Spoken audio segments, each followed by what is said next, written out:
Good morning friends, मैं हूं Vipin Dwivedi and your most welcome in my YouTube channel the brain spark. दोस्तों, हमारा topic चल रहा है टेंस, जिसके अंतर्गत आज हम पढ़ेंगे प्रेजेंट परफेक्ट कंटीन्यूअस टेंस। यह प्रेजेंट टेंस का लास्ट टाइप है, इसको ध्यान से देखिएगा। सबसे पहले पॉइंट हमारा आता है कि प्रेजेंट परफेक्ट कंटीन्यूअस टेंस होता क्या है।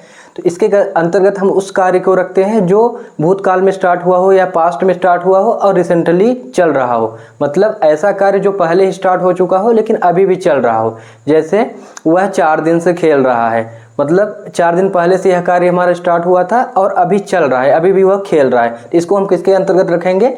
प्रेजेंट परफेक्ट कंटीन्यूअस टेंस के अंतर्गत। हमेशा ध्यान रखिएगा, कोई भी सेंटेंस जिसमें रहा है, रही है, रहे हैं और टाइम दिया रहे, हमेशा याद रखिएगा प्रेजेंट परफेक्ट कंटीन्यूअस टेंस में क्या दिया रहता है? टाइम दिया रहता है। यह कार्य समय के साथ होता है और कब स्टार्ट होता है? पास्ट में स्टार्ट होता है और अभी रिसेंटली चल रहा होता है। उसको हम प्रेजेंट परफेक्ट कंटीन्यूअस टेंस के अंतर्गत रखते हैं। इसमें बेसिक कॉन्सेप्ट क्या है? सबसे पहले हम बात करते हैं पहचान की।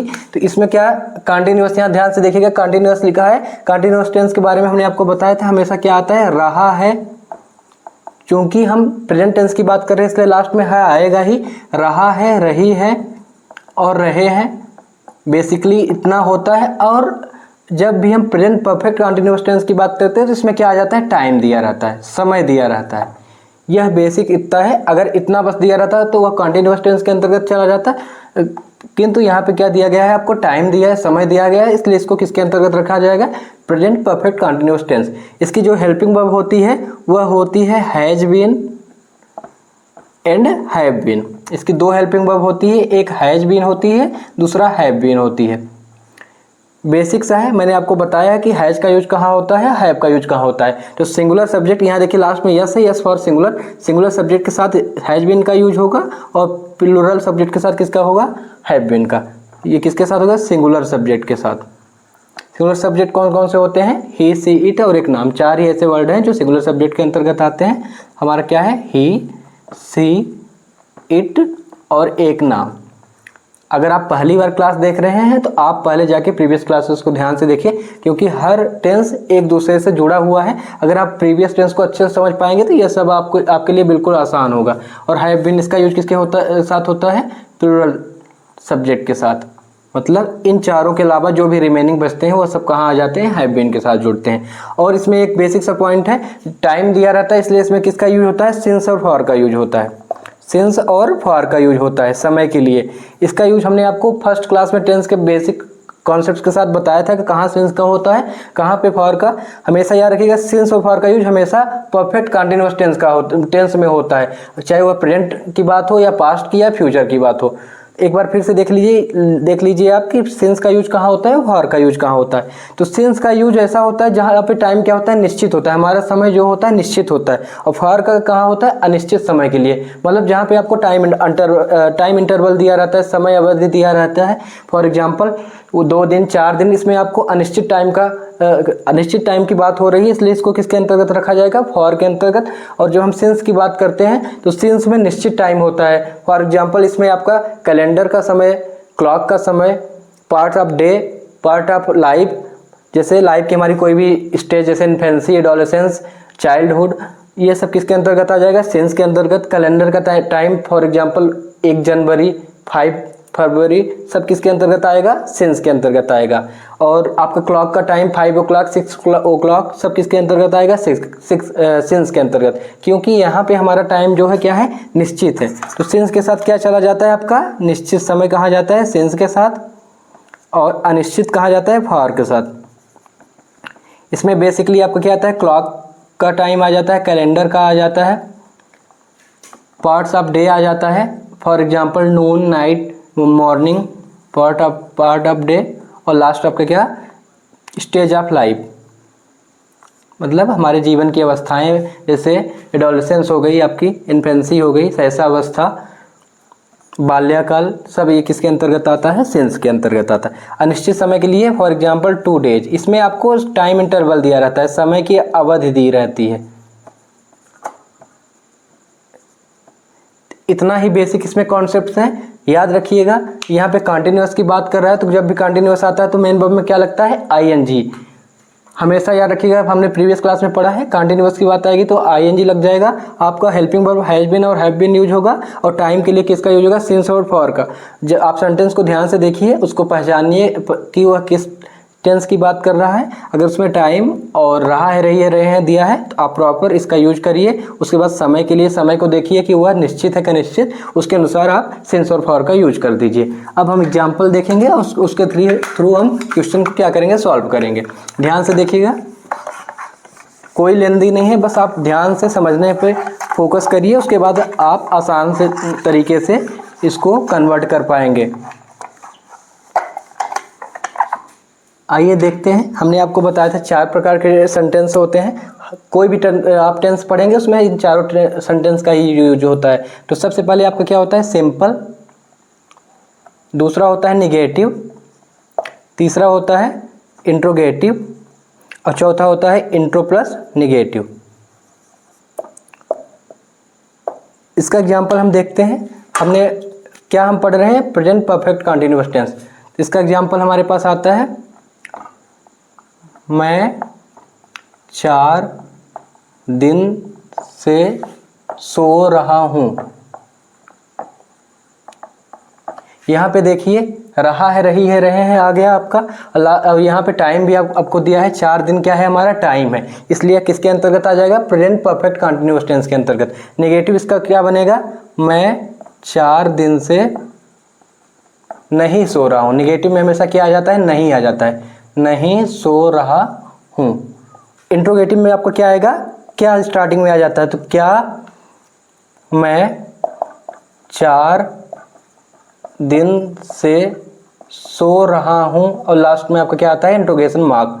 और इंट्रोनेगेटिव में क्या आ जाता है आपका, क्या भी आता है और नहीं भी आता है। तो क्या मैं 4 दिन से नहीं सो रहा हूँ। बेसिक सा एग्जाम्पल आपको देखिए, सबसे पहले पहचानने पे आपको फोकस करना है कि किस टेंस का है। तो इसमें आपका रहा है सब हर जगह दिया है और साथ में टाइम दिया गया है, तो ये सिंपल सा कहाँ चला जाएगा, प्रेजेंट परफेक्ट कंटीन्यूअस टेंस में। अब इसका स्ट्रक्चर मैं आपको बाद में बताऊंगा, सबसे पहले मैं इसका ट्रांसलेट करता हूँ, उससे आप रिलेट करिएगा तो आप अपने से स्ट्रक्चर इसका बना पाएंगे। स्ट्रक्चर का रोल वैसे ही रहता है, लेकिन मेरे हिसाब से आप समझने पे फोकस करेंगे तो आपको बहुत स्ट्रक्चर याद रखने की आवश्यकता नहीं है, आपकी स्पीड अपने आप आ जाएगी। क्योंकि जब भी आप सबसे पहले सेंटेंस देखेंगे, उसको पहचानेंगे, आपके तुरंत माइंड में आएगा कि इस टेंस का है और इसमें आप इसकी हेल्पिंग वर्ब यूज करेंगे और जो भी इसका कॉन्सेप्ट है उसको रख देंगे तो आसानी से आपका ट्रांसलेशन हो जाएगा। सबसे पहले हमने बताया था सिंपल में क्या यूज करते हैं हम, सब्जेक्ट। सब्जेक्ट क्या है हमारा, आई। मैं के लिए क्या होता है, आई।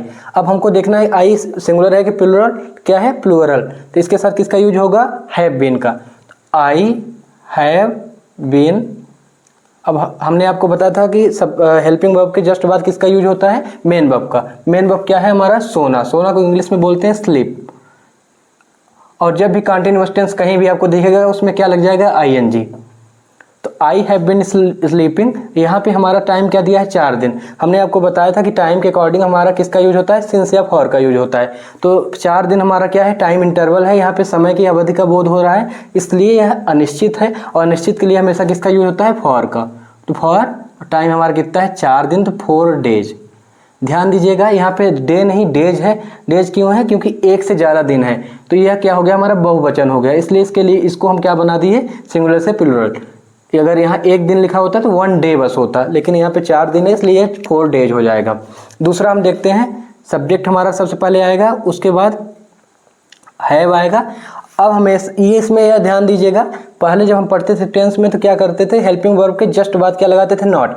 लेकिन जब आपके पास जो हेल्पिंग वर्ब है वह पेयर में रहे तो हमेशा नॉट का यूज बीन के पहले आता है या दोनों के बीच में आता है। तो आई हैव क्या हो जाएगा आपका, नॉट बीन। बीन के जस्ट पहले नॉट का यूज होता है। फिर हमारा आ जाएगा मेन वर्ब। तो मेन वर्ब क्या है, प्लेइंग। फिर आएगा आपका फोर डेज। कुछ नहीं है, बस वो सिंपल से इसमें जब हम नेगेटिव में जाते हैं तो नॉट का यूज करना रहता है, बीन के जस्ट पहले नॉट लगा देते हैं। और जब भी इंट्रोगेटिव सेंटेंस की हम बात करते हैं तो हमारा जो भी हेल्पिंग वर्ब रहता है वह उठ के कहाँ जाता है, स्टार्टिंग में आ जाता है। अभी हमने परफेक्ट टेंस में देखा था कि हैव उठ के कहाँ जाता था, स्टार्टिंग में। तो यहाँ भी हमारा हैव कहाँ आ जाएगा स्टार्टिंग में हैव। बीन नहीं आएगा, बीन वहीं पे रहेगा, हमारा सिर्फ पहला जो रहता है वही आता है, ये ध्यान रखिएगा। आप हैव बीन एक साथ उठा के नहीं लेते आएंगे, हैव स्टार्टिंग में लाएंगे, बीन वहीं पे रहेगा। हैव स्टार्टिंग में आया, जस्ट इसके बाद क्या आएगा हमारा सब्जेक्ट आएगा, तो हैव आई, और इसके बाद क्या आएगा आपका बीन, फिर आपका मेन वर्ब आएगा स्लीप। यहाँ पे हमने प्लेइंग कर दिया था, यहाँ पे क्या होगा हमारा स्लीपिंग, क्योंकि हमारा क्या है सोना दिया है वर्ब, तो ये हमारा हो जाएगा स्लीपिंग। तो यहाँ भी हमारा क्या आएगा sleeping. Have I been sleeping for 4 days। Last में हमारा इंट्रोगेशन मार्क, इसको लगाना अनिवार्य है। अब यहाँ भी क्या है स्टार्टिंग में, तो हमारा हैव शुरू में आ जाएगा, इसके जस्ट बाद क्या आएगा आई आएगा, आपका सब्जेक्ट आएगा। और नॉट का यूज हम कहाँ बताएं हैं आपको, बीन के जस्ट पहले होता है। एक दूसरे से आप रिलेट करके चलेंगे तो आपको आसानी भाषा में समझ में आएगा, इसलिए मैं आपको स्टेप बाय स्टेप सारे सेंटेंस के साथ बता रहा हूँ, जिससे आप रिलेट कर पाएंगे एक दूसरे को। तो have I not been sleeping for 4 days। वैसे तो ये लास्ट में इंट्रोगेशन मार्क, वैसे आप जब भी प्रेजेंट परफेक्ट कंटीन्यूअस टेंस को देखेंगे तो आपको बहुत ही लेंदी समझ में आएगा। इसमें आपको हेल्पिंग वर्ब भी याद रखना रहता है, सिंस फॉर का यूज करना रहता है, यही आपको भूल जाता है। लेकिन आप हमारे अकॉर्डिंग चलेंगे तो आपको बिल्कुल एकदम इजी वे में आप देख पा रहे होंगे कितना आसान है, कुछ नहीं है, बेसिक्स का कॉन्सेप्ट है। रहा है, रही है, रहे हैं देखना है तो वह कंटिन्यूअस का हो जाता है, और अगर आपको टाइम दिख गया तो उस वक्त किसका हो जाता है परफेक्ट कंटिन्यूअस का। टाइम दिया है तो सिंस फॉर का यूज करना है, टाइम को सब कुछ से पहले हमको देखना है कि निश्चित है क्या, निश्चित होता तो सिंस का यूज कर देते। यहाँ पे अनिश्चित है, देखिए टाइम अवधि इंटरवल का यहाँ पे दिया है, 4 दिन की बात कर रहा है, तो उसमें किसका यूज होता है फॉर का। और आपको कुछ नहीं करना है, इसकी हेल्पिंग वर्ब होती है हैज बीन और हैव बीन। सिंगुलर सब्जेक्ट है तो हैज बीन होता है, यहाँ पे प्लूरल सब्जेक्ट है इसलिए हमारा किसका यूज हुआ हैव बीन का। तो आई आया, उसके साथ हैव बीन आया, फिर हमारा हमेशा अगर कंटीन्यूअस टेंस है तो मेन वर्ब की में क्या जुड़ता है आईएनजी जुड़ता है, और फिर हमारे फॉर लगाया, उसके बाद 4 days 4 दिन की बात कर रहा है, यह बहुवचन है प्लूरल है, इसलिए इसमें किसका यूज हुआ डे का नहीं हुआ डेज का हुआ। नेगेटिव सेंटेंस में नॉट का यूज आ गया, हमारा यहाँ पे हेल्पिंग वर्ब स्टार्टिंग में आ गई, पेयर में थी इसलिए एक ही आएगा, ध्यान दीजिएगा। और नॉट का यूज हमेशा बीन के पहले होगा, यहाँ भी हमारा हेल्पिंग वर्ब स्टार्टिंग में आया और नॉट का यूज कहाँ हुआ बीन के पहले, लास्ट में इंट्रोगेशन मार्क। यहाँ से अब आपको कोई स्ट्रक्चर बनाने को बोलता है तो कुछ नहीं करना, इसी में आप रिलेट कर दीजिए। सबसे पहले हमारा क्या आया था सब्जेक्ट आया था, फिर क्या आया यहाँ पे हेल्पिंग वर्ब, फिर क्या आया मेन वर्ब, फिर क्या आया आईएनजी, फिर क्या आया फॉर, सिंस होता तो सिंस आ जाता, फिर क्या आ गया हमारा टाइम, या इसी को अदर वर्ड्स फॉर टाइम यहाँ पे दे दिया गया। और लास्ट में आपका क्या आ जाता है, अगर ऑब्जेक्ट दिया होता तो ऑब्जेक्ट आता, और फिर क्या आता है आपका लास्ट में अदर वर्ड्स। तो सबसे पहले हमारा आया सब्जेक्ट, फिर हेल्पिंग वर्ब आई, फिर मेन वर्ब में आईएनजी लग गया, फिर आया सिंस या फॉर का यूज, फिर हमारा जो टाइम दिया रहता है, फिर हमारा ऑब्जेक्ट आता है, फिर अदर वर्ड्स। अब यहाँ ऑब्जेक्ट कैसे आता है, यहाँ लिख जाता है मैं 4 दिन से 4 दिन से बिस्तर में सो रहा हूँ, तो यह बिस्तर क्या हो जाता है ऑब्जेक्ट हो जाता। यहाँ पे क्या आता है सेम रहता है, बस नॉट आ जाता है। तो हमारा आपका सबसे पहले क्या आता है सब्जेक्ट आता है, फिर हेल्पिंग वर्ब आती है, फिर हमारा आता है नॉट आता है, फिर आता है बीन। हमेशा ध्यान दीजिएगा बीन के पहले जस्ट पहले किसका यूज होता है नॉट का। फिर आता है हमारा मेन वर्ब, मेन वर्ब में क्या जुड़ जाता है आईएनजी, फिर आता है फॉर आता है, अगर सिंस होता तो सिंस आ जाता, फिर आता है टाइम आता है, फिर हमारा आता है ऑब्जेक्ट और अदर वर्ड्स। ऑब्जेक्ट और अदर वर्ड्स हमेशा कहाँ आते हैं लास्ट में आते हैं। क्या में क्या आता है हमारी जो हेल्पिंग वर्ब होती है हैज हैव स्टार्टिंग में आ जाती है, फिर आता है हमारा सब्जेक्ट आता है, फिर आता है बीन, बीन को आपको स्टार्ट में नहीं लाना है, फिर आता है मेन वर्ब जिसमें हम क्या लगा देते हैं आईएनजी, फिर आता है सिंस और फॉर का यूज, फिर हमारा आता है टाइम, फिर आता है ऑब्जेक्ट, फिर आता है अदर वर्ड्स। इसी से हम रिलेट कर रहे हैं, आपको रटने पे फोकस नहीं है, आपको समझाने पे है। अगर आपको भूलता है तो आप इसको लिख सकते हैं। लास्ट में हमारा क्या है हैज हैव स्टार्टिंग में आ जाता है, हैज या हैव स्टार्टिंग में आया, फिर आ गया हमारा सब्जेक्ट, फिर आता है नॉट, इसका यूज हमेशा बीन के पहले होता है, फिर आता है हमारा मेन वर्ब में आईएनजी लग के, फिर आता है हमारा सिंस और फॉर, फिर आता है हमारा टाइम, फिर आता है हमारा ऑब्जेक्ट, फिर आता है अदर वर्ड्स। इतना ही है प्रेजेंट परफेक्ट कंटीन्यूअस टेंस, ऐसा टेंस जो पास्ट में शुरू हुआ हो और रिसेंटली चल रहा हो करंट में, तो उसको हम किसके अंतर्गत रखते हैं प्रेजेंट परफेक्ट कंटीन्यूअस टेंस के अंतर्गत। Thank you.